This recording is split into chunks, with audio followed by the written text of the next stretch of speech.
Hey YouTubers, it's Friday the 10th of May. We've got silver coming to £15.11p pence or pennies, or 23 US bucks 26 cents. Gold coming in at £929 and 4p pence or pennies, or 1,430 US bucks and 17 cents. Today's little linkies. First one from the Telegraph. Britain cannot abandon austerity for fiscal stimulus. Britain's increasing debt burden and poor growth prospects means it cannot abandon austerity for fiscal stimulus measures, the European Commission has warned in its spring economic forecast. Great, so keep doing the cuts, then print. You can't just print without doing the cuts. Next, Moody's downgrades Co-op's bank's debt rating to junk. Cooperative, probably most of you in the US don't know about this bank, but it's quite a major high street little bank that's been ticking along for years. There we go. The agency warned that the bank may need external support if it could not strengthen its balance sheet. Next, ECB's Draghi ready to act if needed. The European Central Bank, ECB, said it was ready to act if needed should more be required to boost the Eurozone's economic health. We will print. No matter that the end is near, catastrophic euro should be abolished, says its architect.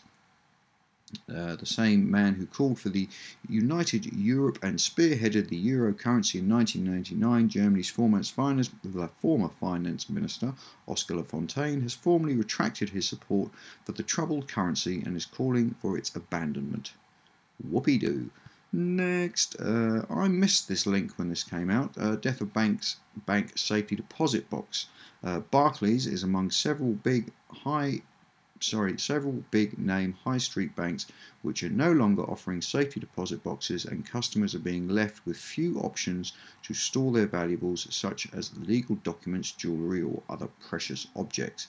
This goes on to tell you about some chap that was burgled and blah blah blah.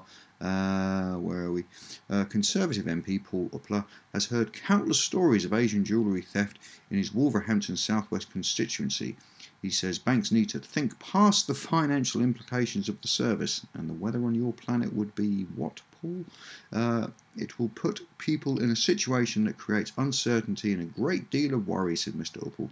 If you've got gold which you need to store, if you can't put it in a safety deposit box, where are you going to store it? I would think that banks should perhaps revisit this and look at it again. They will look at a cost analysis, but it's important that they take a long-term view on this. These are their customers, and customers need to have peace of mind. This guy obviously has no idea of what banks do and don't care about. Next, bank accounts will open for all in the EU. That's marvellous, isn't it, considering that it's catastrophic and should be abolished. So basically, anybody in the EU, you can open a bank account, and European residents will have the right to open a basic bank account in any country of the EU and compare the fees charged by the providers under new plans. That shouldn't complicate things at all, should it? Basically, when the euro does go under, everybody's going to have their money in the bank. Next, the golden truth, something ain't right. This came out last night. Since the beginning of the year and through last night, there has been 300 tonnes of gold removed from GLD and 900 tonnes of gold from the COMEX removed. In the 12 years that I have been doing the precious metals sector, there has never been such an extraordinary visible movement and disappearance of gold like this. Hugo Chavez, on his deathbed, repatriated 200 tonnes of gold back to Venezuela from Europe in about 4 months, but we know where this went. It didn't disappear. The German Bundesbank Bank requested the repatriation of some part of the German gold held by the New York Fed in New York, and after several days of negotiations, Bernanke agreed to send 300 of the 1,800 tonnes back over the next 7 years. My prediction, that gold will never see the inside of a ship hull, and I agree. Okay guys, my thoughts are,